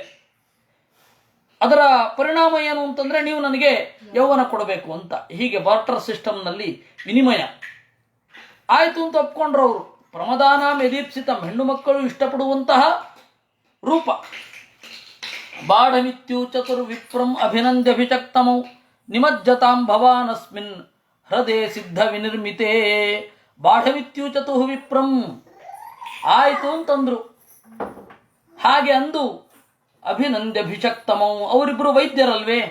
ನಿಮಜ್ಜತಾಂ ಭವಾನಸ್ಮಿನ್, ಈ ಒಂದು ಸರೋವರವನ್ನು ನಿರ್ಮಾಣ ಮಾಡಿದ್ದೇವೆ, ಇಲ್ಲಿ ಮುಳುಗು ಅಂದ್ರು. ಇತ್ಯುಕ್ತೋ ಜರಯಾಗ್ರಸ್ತ ದೇಹೋ ಧಮನಿ ಸಂತತಃ ಹರದಂ ಪ್ರವೇಶಿತೋಶ್ವಿಭ್ಯಾಂ ಸ್ವಯಂ ಚಾಮಜ್ಜತಾಂ ಹೃದಯ. ಈ ರೀತಿಯಾಗಿ ಹೇಳಿದಾಗ ಅವನು ಮುದಿಯನಾಗಿದ್ದಾನೆ, ಕೈಕಾಲೆಲ್ಲ ಸಣ್ಣಗಾಗಿ ಈ ಬ್ಲಡ್ ವೆಸಲ್ಸ್ ಹೊರಗಡೆ ಕಾಣ್ತಾ ಇದೆ. ಆ ತರಹ ಧಮನಿ ಸಂತತಃ ಆಗಿದ್ದಾನೆ. ಹೃದಂ ಪ್ರವೇಶಿತಃ, ಅವನು ಸರೋವರದ ಒಳಗಡೆ ಹೋದ. ಅವನ ಜೊತೆಗೆ ಈ ಅಶ್ವದೇವತೆಗಳಿಬ್ಬರು ಮುಳುಗಿದ್ರು. ಪುರುಷಾಃ ತ್ರಯ ಉತ್ತಸ್ಥು ಆವೀಚ್ಯ ವನಿತಾ ಪ್ರಿಯಾ ಪದ್ಮಸ್ತ್ರಜ ಕುಂಡಲಿನಃ ತುಲ್ಯ ರೂಪಾಸ್ವಾಸತಃ. 3 ಜನ ಪುರುಷರು ಎದ್ರು. ಆವೀಚ್ಯ 16 ವರ್ಷದ ಒಳ್ಳೆ ಯೌವನ, ಆ ತರಹದ ಹುಡುಗರು. ವನಿತಾ ಪ್ರಿಯಾ, ಹೆಣ್ಣು ಮಕ್ಕಳು ನೋಡಿದ ಕೂಡಲೇ ಬೀಳುವಂತಹ ರೂಪ ಅವರದ್ದು, ಆ ತರಹದ ರೂಪ ಇತ್ತು. ಪದ್ಮಸ್ತ್ರಜ, ತಾವರೆಯ ಹೂಮಾಲೆಯನ್ನು ಧರಿಸಿದ್ರು. ಕುಂಡಲಿನಃ, ಕಿವಿಯೋಲೆಯನ್ನು ಇಟ್ಟುಕೊಂಡಿದ್ರು. ತುಲ್ಯ ರೂಪ, ನೋಡಿದ್ರೆ ಒಂದೇ ಥರ ಕಾಣ್ತಾ ಇದ್ರು. ಸುವಾಸತಃ, ಒಳ್ಳೆ ಬಟ್ಟೆ ತೊಟ್ಕೊಂಡಿದ್ರು. ತಾನ್ ನಿರೀಕ್ಷ ವರಾರೋಹ ಸುರೂಪಾನ್ ಸೂರ್ಯವರ್ಚಸಃ ಅಜಾನತಿ ಪತಿಂ ಸಾಧ್ವಿ ಅಶ್ವಿನೌ ಶರಣಂ ಯಯೌ. ಅವರನ್ನು ನೋಡಿದಳು. ಸುಕನ್ಯೆ ಎಷ್ಟು ವಿವೇಕಿಯಾಗಿದ್ಲು, ತನ್ನ ಇಂದ್ರಿಯ ನಿಗ್ರಹವನ್ನು ಯಾವ ರೀತಿ ಮಾಡಿದ್ಲು. ಅವಳ ಜೀವನ ಒಂದು ಅದ್ಭುತ. ನಾನು ರೂಪವನ್ನು ಪ್ರೀತಿಸಲಿಲ್ಲ, ರೂಪವನ್ನು ಮದುವೆ ಆಗಲಿಲ್ಲ, ಚವನನನ್ನು ಮದುವೆ ಆಗಿದ್ದು. ಅದರಿಂದ ಅಶ್ವದೇವತೆಗಳೇ, ಅದರಿಂದಾಗಿ ಇಲ್ಲಿ ನೋಡಿ ಅವಳು ಹೇಳೋದು, ದೇವರ ಅಶ್ವದೇವತೆಗಳನ್ನು ಮೊರೆ ಹೊಕ್ಕಳು. ಅವರು ದರ್ಶಯಿತ್ವಾ ಪತಿಂ ತಸ್ಯೈ ಪಾತಿವ್ರತ್ಯೇನ ತೋಷಿತೌ ಋಷಿ ಮಾಮಂತ್ರೇ ಯಯತುಃ ವಿಮಾನೇನ ತ್ರಿವಿಷ್ಟಪಂ. ಹೀಗೆ ಅವರೇನು ಮಾಡಿದ್ರು, ಅವಳ ಪಾತಿವ್ರತ್ಯಕ್ಕೆ ಬಹಳ ಸಂತೋಷವನ್ನು ಹೊಂದಿ ಅವಳ ಗಂಡನನ್ನು ತೋರಿಸಿದರು. ಆಯಿತು ಹೋಗಿ ಬರ್ತೇವೆ ಅಂತ ಹೇಳಿ ಹೊರಟು ಬಿಟ್ರು ವಿಮಾನದಿಂದ. ಯಕ್ಷಮಾಣೋಥ ಚರ್ಯಾತಿ ಚವನಸ್ಯಾಶ್ರಮಂ ಗತಃ ದದರ್ಶ ದುಹಿತು ಪಾರ್ಶ್ವೇ ಪುರುಷಂ ಸೂರ್ಯವರ್ಚಸಂ. ಯಕ್ಷಮಾಣ ಇತ್ತ ಶರ್ಯಾತಿಗೆ ಯಾಗ ಮಾಡಬೇಕು ಅಂತಾಯಿತು. ಯಾಗಕ್ಕೆ ಒಳ್ಳೆ ನೇತೃತ್ವ ಯಾರದು? ಶರ್ಯಾತಿಯದ್ದು, ಅದು ಚವನರದ್ದು. ಸರಿ, ಹೇಗೋ ಅಳಿಯನೇ ಬರ್ತಾನೆ. ಪಕ್ಕದಲ್ಲಿ ಒಬ್ಬ ಹೊಳೆಯುವ ಯುವಕ ಕೂತಿದ್ದಾನೆ. ರಾಜ ದುಹಿತರಂ ಪ್ರಾಹ ಕೃತಪಾದಾಭಿವಂದನಾಂ ಆಶಿಷೋ ನ ಪ್ರಯುಂಜಾನಃ ನಾತಿ ಪ್ರೀತಮನ ಇವ. ದಿಲೀಪ ರತ್ನಾಕರರು ಚವನಪ್ರಾಶ ಲೇಹ್ಯ ಉಣ್ಣಿಸಲಿಲ್ವಾ ಅಂತ, ಅದು ಆ ಕಂಪನಿ ಅಡ್ವರ್ಟೈಸ್ಮೆಂಟ್ ಅವ್ರು ಹಾಗೆ ಹಾಕ್ತಾರೆ, ನಂಬೇಕು ಯಾಕೆ ಅದನ್ನ. ಏವಂ ಬ್ರುವಾಣಂ ರಾಜ ದುಹಿತರಂ ಪ್ರಾಹ. ಆಶ್ರಮಕ್ಕೆ ಬಂದ ಕೂಡಲೇ ಅಪ್ಪ ಬಂದಿದ್ದಾನೆ, ನಮಸ್ಕಾರ ಮಾಡಿದ್ಲು ಮಗಳು. ಪಾದಕ್ಕೆ ನಮಸ್ಕಾರ ಮಾಡಿದಾಗ ಇವನು ಉರಿತಾ ಇದ್ದಾನೆ. ಆಶಿಷೋ ನ ಪ್ರಯುಂಜಾನಃ ನಾತಿ ಪ್ರೀತಮನ ಇವ. ಆಶೀರ್ವಾದವೇ ಹಾಕಲಿಲ್ಲ. ಈಗಿನವರಾಗಿದ್ದರೆ ಮಗಳೇ ಮುದುಗೊಡ್ಡನು ಏನು ಮಾಡಿದೆ ಅಂತ ಕೇಳೋರು. ಹಾಗಲ್ಲ, ಮಗಳು ಸರಿಯಾದ ದಾರಿಯಲ್ಲಿ ಇರಬೇಕು ಅಂತ ಇತ್ತಲ್ವಾ. ಕೇಳಿದ, ಚಿಕೀರ್ಷಿತಂತೆ ಕಿಮಿದಂ ಪತಿಸ್ತ್ವಯ ಪ್ರಲಂಬಿತೋ ಲೋಕ ನಮಸ್ಕೃತೋ ಮುನಿ ಯಾತ್ವಂ ಜರಾಗ್ರಸ್ತಮಸತ್ಯ ಸಮ್ಮತಂ ವಿಹಾಯ ಜಾರಂ ಭಜಸೆ ಮುಮಧ್ವಗಂ. ಏನ್ ಮಾಡ್ಲಿಕ್ಕೆ ಹೊರಟಿದ್ದೀಯ ನೀನು? ಲೋಕ ನಮಸ್ಕೃತನಾದ ಮುನಿಯನ್ನ ಬಿಟ್ಟಿಯೇ? ಯಾಂ ತ್ವಂ ಜರಾಗ್ರಸ್ತಂ, ಮುದಿಯನಾದ ಅವನನ್ನ ಎಲ್ಲೋ ಬಿಟ್ಟು ಜಾರಂ ಭಜಸೆ ಅಮು ಮಧ್ವಗಂ, ದಾರಿಯಲ್ಲಿ ಹೋಗುವವನನ್ನ ಕಟ್ಕೊಂಡಿದ್ಯೇನು? ಕಥಂ ಮತಿಸ್ತೆಂಬಗತಾನ್ಯಥಾ ತತಾಂ ಮಾರ್ಗಂ ತ್ವಿಯಂ ಮತ್ಕುಲದೂಚಣಂ ತ್ವಿದಂ ಬಿಭರ್ಷಿಜಾರಂ ಯದಪತ್ರಪಾಕುಲಂ ಪಿತುಸ್ವಭರ್ತುಶ್ಚ ನಯಶ್ಚ ಅಧಸ್ತಮಃ. ಅಲ್ಲ, ನಿನಗೆ ಹೇಗೆ ಬುದ್ಧಿ ಬಂತು? ನಮ್ಮ ಕುಲವನ್ನು ಕೆಳಗಡೆ ಒಯ್ಯುವ ಕೆಲಸವನ್ನು ಮಾಡ್ತಾ ಇದ್ದಿ ನೀನು. ಯಾರನ್ನೋ ಮದುವೆ ಮಾಡಿಕೊಂಡು ಅಪತ್ರಪ, ನಾಚಿಕೆ ಇಲ್ಲದೆ ಯಾರನ್ನೋ ತಂದು ಎರಡೂ ಕುಲವನ್ನ ಆಚೆಗೆ ಹಾಕ್ತಾ ಇದ್ದೀಯಲ್ಲ, ಕೇವಲ ಕಾಮದಿಂದ ಮಾಡಿದ ಕೆಲಸ ಅಲ್ವಾ ಇದು ಅಂತ ಕೇಳಿದ. ಏವಂ ಬ್ರುವಾಣಂ ಪಿತರಂ ಸ್ಮಯಮಾನ ಶುಚಿಸ್ಮಿತ ಉವಾಚ ತಾತಜಾ ಮಾತಾ ತವೈಷ ಭೃಗುನಂದನಃ. ಈ ರೀತಿಯಾಗಿ ಹೇಳ್ತಾ ಇದ್ದಾಗ ಸ್ಮಯಮಾನ ನಗತಾ ಇದ್ದಂತೆ, ಆ ತಿಳಿಯಾದ ನಗೆ. ಶುಚಿಸ್ಮಿತ ಉವಾಚ ತಾತಜಾ ಮಾತಾ ತವೈಷ ಭೃಗುನಂದನಃ. ಅಯ್ಯೋ, ಅದೇ ಚವನರೇ ಇವರು ಅಂತ ಹೇಳಿದ್ಲು. ಶಶಂಸ ಪಿತ್ರೇ ತತ್ಸರ್ವಂ ವಯೋ ರೂಪಾಭಿಲಂಬನಂ ವಿಸ್ಮಿತ ಪರಮ ಪ್ರೀತಸ್ತನಯಾಂ ಪರಿಶಸ್ವಜೆ. ಅಪ್ಪನಿಗೆ ನಡೆದದ್ದೆಲ್ಲವನ್ನ ಹೇಳಿದಳು. ಬಹಳ ಸಂತೋಷ ಆಯಿತು. ಚರಿಯಾತಿಗೆ ಪ್ರೀತಿಯಿಂದ ಮಗಳನ್ನ ಆಲಿಂಗಿಸಿಕೊಂಡ. ಇಷ್ಟೇ ಕಥೆ ಇರೋದು. ಅಯ್ಯೋ, ಇವರು ಕತ್ತಿ ಹಿಡ್ಕೊಂಡ, ಅವಳು ಹೊಡಿಲಿಕ್ಕೆ ಹೋದ, ಆ ಕತ್ತಿ ಹಾರಾಗಿ ಹೋಯ್ತು, ಏನೇನೋ ಕಥೆ ಇದೆ, ಯಾವುದೂ ಇಲ್ಲ. ಕಥೆ ಇರೋದಿಷ್ಟೇ, ಸುಕನ್ಯೆಯ ಕಥೆ. ಅದೆಲ್ಲ ನಾಟಕದವರು, ಫಿಲ್ಮ್ನವರು, ಯಾಕೆಂದರೆ ಎಫೆಕ್ಟ್ ಬರಬೇಕಲ್ಲ. ಆದರೆ ಈ ಕಥೆಯ ದೃಷ್ಟಿ ಇರೋದು ಬೇರೆ ಕಡೆ. ಸುಕನ್ಯೆಯ ಪಾತಿವ್ರತ್ಯವನ್ನು ಹೇಳಲಿಕ್ಕೆ ಈ ಕಥೆ ಹೊರಟಿದ್ದಲ್ಲ. ಈ ಕಥೆ ಹೊರಟಿದ್ದು ಯಜ್ಞದ ಇತಿಹಾಸವನ್ನ, ಯಜ್ಞದ ಬೆಳವಣಿಗೆಯನ್ನು ಹೇಳಲಿಕ್ಕೆ ಹೊರಟ ಕಥೆ ಇದು.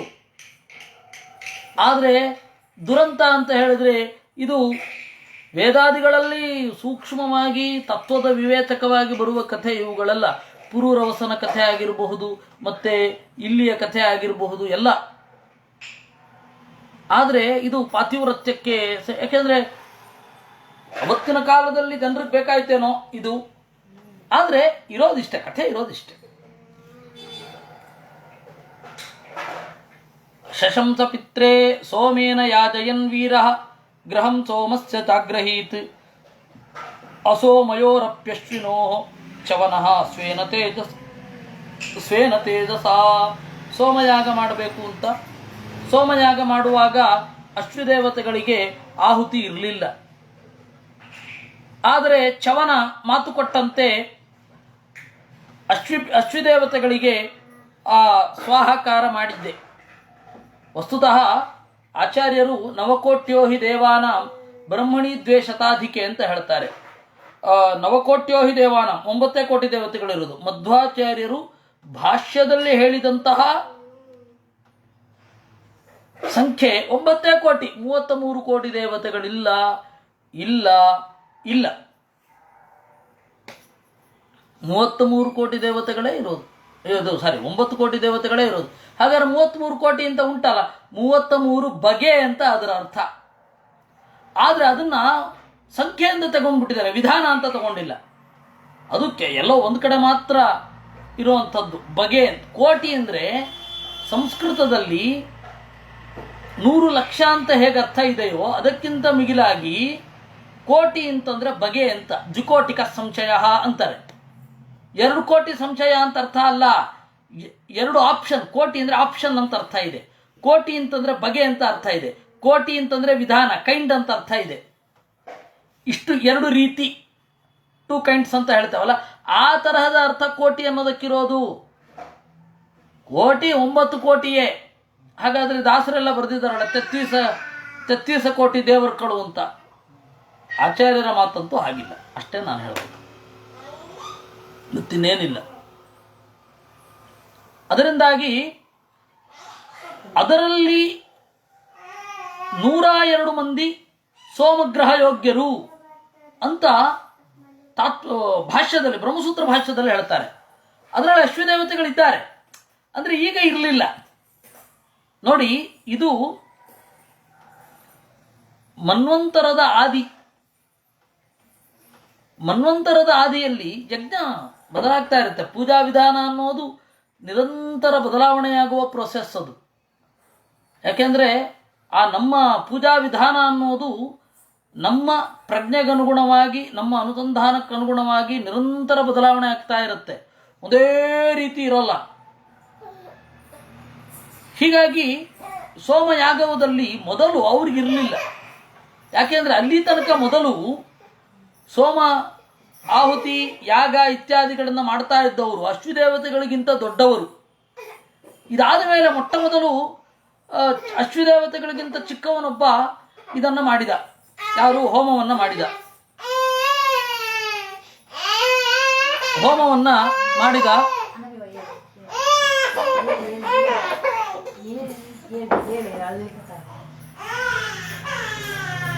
ಹೋಮವನ್ನ ಮಾಡಿದ ಸೋಮೇನ ಯಾಜಯನ್ ವೀರ ಹಂತುಂ ತಮಾದದೆ ವಜ್ರಂ ಸದ್ಯೋ ಮನ್ಯುರಮರ್ಷಿತ ಸವಜ್ರಂ ಸ್ತಂಭಯಾಮಾಸ ಭುಜಮಿಂದ್ರಸ್ಯ ಭಾರ್ಗವ. ಇಂದ್ರನಿಗೆ ಸಿಟ್ಟು ಬಂತು. ದೇವಲೋಕದ ನಿಯಮವನ್ನು ಅವನು ಮೀರ್ತಾ ಇದ್ದಾನೆ, ಅಶ್ವದೇವತೆಗಳಿಗೆ ಸೋಮ ಆಹುತಿ ಇಲ್ಲ, ಯಜ್ಞದ ರೀತಿಯನ್ನೇ ಕೆಡಿಸ್ತಾ ಇದ್ದಾನೆ ಎನ್ನುವ ಸಿಟ್ಟಿನಿಂದ ವಜ್ರಾಯುಧವನ್ನು ತೆಗೆದುಕೊಂಡು ಬಂದ, ಹೊಡೆದು ಬಿಡ್ತೇನೆ ಅಂತ. ಅನ್ವಜಾನನ್ ಸವಜ್ರಂ ಸ್ತಂಭಯಾಮಾತ ಭುಜಮಿಂದ್ರಸ್ಯ ಭಾರ್ಗವ. ಆಗ ಚವನ ಋಷಿಗಳು ಒಂದು ಮಂತ್ರ ಪ್ರಯೋಗ ಮಾಡಿ ಅವನ ವಜ್ರಾಯುಧವನ್ನು ಹಿಡಿದ ಕೈ ಗಟ್ಟಿಯಾಗುವಂತೆ ಮಾಡಿಬಿಟ್ರು. ಸ್ಟಕ್ ಆಗೋಯ್ತು. ಇಂದ್ರನಿಗೆ ಇನ್ನೇನು ಮಾಡ್ಲಿಕ್ಕೆ ಆಗಲಿಲ್ಲ. ಹಾಗೆ ಅಲ್ಲ, ಇಂದ್ರ ಯಾಕೆ ಹೀಗೆ ಮಾಡಬೇಕು? ಹೌದು, ಇಂದ್ರನಿಗೆ ಅಸಮ್ಮತ ಏನಲ್ಲ ಅಶ್ವಿದೇವತೆಗಳಿಗೆ ಕೊಡೋದು. ಹಾಗಾದರೆ ಅಶ್ವಿದೇವತೆಗಳಿಗೆ ಕೊಟ್ಟಿದ್ದು ಸಿಟ್ಟು ಮಾಡಿಕೊಂಡದ್ದು ಯಾಕೆ? ಯಾವುದಾದ್ರೊಂದು ಇನ್ಸಿಡೆಂಟ್ ನಡೆಯದಿದ್ದರೆ ಜನ ಅದನ್ನು ಮರ್ತೇ ಬಿಡ್ತಾರೆ. ಯಾವಾಗಿಂದ ಶುರು ಆಯಿತು ಅಂತನ್ನೋದಕ್ಕೆ ಒಂದು ಇನ್ಸಿಡೆಂಟ್ ಆಗಲೇಬೇಕು, ಯಾವುದೋ ಒಂದು ಘಟನೆ ಆಗಲೇಬೇಕು, ಹೋರಾಟವೋ ವಿವಾದವೋ ಏನೋ ಆಗಲೇಬೇಕು. ಅದಾದ ಮೇಲೆ ಇದು ಮುನ್ನೆಲೆಗೆ ಬರೋದು ಯಾವತ್ತೂ ಕೂಡ ಅಷ್ಟೇ. ವಿವಾದೇನ ಪ್ರಸಿದ್ಧಿ ಅಂತ ಮಧ್ವಾಚಾರ್ಯರು ಮಹಾಭಾರತ ತಾತ್ಪರ್ಯ ನಿರ್ಣಯದಲ್ಲಿ ಹೇಳ್ತಾರೆ. ಅವಿವಾದೇ ನ ಪ್ರಸಿದ್ಧಿ. ವಿವಾದ ಇಲ್ಲದೆ ಹೋದರೆ ಪ್ರಸಿದ್ಧವೇ ಆಗೋದಿಲ್ಲ. ಅದನ್ನು ತಿಳಿದುಕೊಂಡೇ ಭೀಷ್ಮಾಚಾರ್ಯರು ವಿವಾದದಿಂದ ಪ್ರಸಿದ್ಧಿಯಾಗಬೇಕು ಅಂತ ಹೇಳಿಯೇ ಕೃಷ್ಣನನ್ನು ರಾಜಸೂಯ ಯಾಗದಲ್ಲಿ ಅಗ್ರ್ಯ ಪೂಜೆ, ಯಾಗ ಮುಗಿದ ಮೇಲೆ ಅಗ್ರ್ಯ ಪೂಜೆ ಅಂತ ಮಾಡಿದ್ದು. ಅದರಿಂದ ಇಂದ್ರನ ಪ್ರತಿಭಟನೆ ಅನ್ನೋದು ಆಪೇಕ್ಷಿಕ ಮತ್ತು ಅವಶ್ಯಕವಾಗಿತ್ತು ಕೂಡ. ಅನ್ವಜಾನಂಸ್ತತಃ ಸರ್ವೇ ಗೃಹಂ ಸೋಮಸ್ಯ ಚಾಶ್ವಿನೋ. ಅವತ್ತಿನಿಂದ ಎಲ್ಲರೂ ಅಶ್ವಿದೇವತೆಗಳು ಸೋಮಪಾನಕ್ಕೆ ಅರ್ಹರು ಅಂತ ಅಂಗೀಕಾರ ಮಾಡಿದರು. ನೋಡಿ, ಈ ಘಟನೆ ಅನ್ನೋದು ಇಲ್ಲಿ ಮುಖ್ಯ. ಅಲ್ಲಿಯ ತನಕ ಅಶ್ವಿದೇವತೆಗಳಿಗೆ ಆಹುತಿ ಇರಲಿಲ್ಲ. ಅಶ್ವಿಭ್ಯಾಂ ಸ್ವಾಹ ಅಂತ ಇದ್ರೂ ಅದಕ್ಕೆ ಬೇರೆ ಅರ್ಥ ಇತ್ತು. ಆಮೇಲೆ ಅಶ್ವಿದೇವತೆಗಳು ಅಂದರೆ ಅಶ್ವಿದೇವತೆಗಳು ಅಂತ ಯಾವಾಗ ಆಗಿದ್ದು ಅಂದರೆ ಶರಿಯಾತಿರಾಜನ ಕಾಲದಲ್ಲಿ. ಶರಿಯಾತಿರಾಜನ ಕಾಲದಿಂದ ಯಜ್ಞದ ಪ್ರಕ್ರಿಯೆ ಬದಲಾವಣೆ ಆಯಿತು. ಆ ಬದಲಾವಣೆ ಆದ ಯಜ್ಞದ ಪ್ರಕ್ರಿಯೆಯ ಫಲಿತಾಂಶ ಏನು ಅಂತಂದರೆ ಇವರಿಗೆ. ಹಾಗಾದ್ರೆ ಅಲ್ಲಿ ತನಕ ಯಾಕೆ ಕೊಡ್ತಾ ಇರಲಿಲ್ಲ ಅನ್ನೋದಕ್ಕೆ ಪುರಾಣ ಒಂದು ಅರ್ಥವಾದವನ್ನು ಹೇಳುತ್ತೆ. ಭಿಷಜಾವಿತಿ ಯತ್ಪೂರ್ವಂ ಸೋಮಾಹುತ್ಯ ಬಹಿಷ್ಕೃತವು. ಮೊದಲು ವೈದ್ಯರು ಅಂತ ಹೇಳಿ ಸೋಮಾಹುತಿ ಇರಲಿಲ್ಲ. ಒಂದು ಕಾಲದಲ್ಲಿ ವೈದ್ಯರಿಗೆ ಬಹಿಷ್ಕಾರ ಇತ್ತು, ಶ್ರಾದ್ದದಲ್ಲಿ ಕೂಡಿಸಬಾರದು ಅವರನ್ನ ಅಂತ. ಕಾರಣ ಏನು ಅಂತಂದರೆ ಅವರು ರೋಗಿಗಳ ನಡುವೆ ಇರ್ತಾರೆ ಅಂತ ಒಂದು. ಎರಡನೆಯದ್ದು, ಮಲ ಪರೀಕ್ಷೆಯನ್ನು ಮಾಡಬೇಕಾಗತ್ತೆ, ಮೂತ್ರ ಪರೀಕ್ಷೆಯನ್ನು ಮಾಡಬೇಕಾಗತ್ತೆ, ಆಸವ ಮದ್ಯ ಮೊದಲಾದವುಗಳನ್ನು ಕುಡಿಬೇಕಾಗತ್ತೆ, ಮುಟ್ಟಬೇಕಾಗತ್ತೆ, ಕುಡಿಸ್ಬೇಕಾಗತ್ತೆ. ಹೀಗೊಂದಿತ್ತು ಒಂದು ಕಾಲ. ಅದರಿಂದಾಗಿ ಮತ್ತೆ ಅವರು ಯಾತಯಾಮವಾದ ಆಹಾರವನ್ನು ತಿಂತಾರೆ, ಪರೀಕ್ಷೆ ಮಾಡಬೇಕಾಗತ್ತೆ. ಅವಾಗ ವೈದ್ಯಶಾಸ್ತ್ರದ ಅಭಿವೃದ್ಧಿ ಆಗುವಾಗ ಶವವನ್ನು ಕೊಯ್ದು ನೋಡೋದು, ಒಳಗಡೆ ಯಾವ ಎಲ್ಲ ಇವತ್ತಿಗೂ ಅದು ನಡೀತಾನೇ ಇದೆ. ಅದಕ್ಕೆ ಪ್ರಯೋಗಾರ್ಥವಾಗಿ ವೈದ್ಯಶಾಲೆಗೆ ದೇಹವನ್ನು ದಾನ ಮಾಡುವವರ ವರ್ಗ ಒಂದು ಕಡೆ ಇದೆ. ಅದಕ್ಕಾಗಿ ಅವತ್ತಿನ ಕಾಲದಲ್ಲಿ ವೈದ್ಯರಿಗೆ ಶ್ರಾದ್ದದ ಊಟದ ಬಹಿಷ್ಕಾರ, ಅವರು ಬ್ರಾಹ್ಮಣರಾಗಿದ್ದರು, ವೈದ್ಯರಾಗಿದ್ದರೆ ಶ್ರಾದ್ದದಲ್ಲಿ ಊಟಕ್ಕೆ ಹಾಕ್ತಾ ಇರಲಿಲ್ಲ ಅಂತ. ಆಮೇಲೆ ಆ ಎಲ್ಲ ಬಹಿಷ್ಕಾರಗಳು ನಿಧಾನವಾಗಿ ಹೋಯಿತು. ಯಾವುದೇ ಬಹಿಷ್ಕಾರ ಈ ತರಹದ ಕಾರಣಗಳಿಗೆ ನಿಧಾನವಾಗಿ ಕರಗಿ ಹೋಗುತ್ತೆ. ಸುಮ್ಮನೆ ಅದು ಬಹಿಷ್ಕಾರ ಒಂದು ಊಟ ಕೂಡಿಸ್ಲಿಕ್ಕಿಲ್ಲ, ಶ್ರಾದ್ದದ ಊಟಕ್ಕೆ ಕೂಡಿಸ್ಲಿಕ್ಕಿಲ್ಲ, ಆ ತರಹ ಇತ್ತು.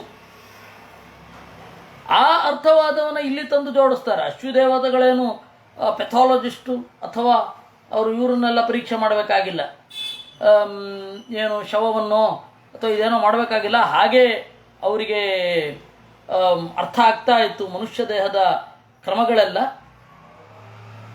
ಆದರೆ ಯಾಕೆ ಬಹಿಷ್ಕೃತರು ಅನ್ನುವ ಕಾರಣವನ್ನು ಕೊಡದೆ ಈ ಭೂಮಿಯಲ್ಲಿ ನಂತರದ ಅರ್ಥವಾದವನ್ನು ತೆಗೆದು ಇವರಿಗೆ ಜೋಡಿಸಿದ್ರು.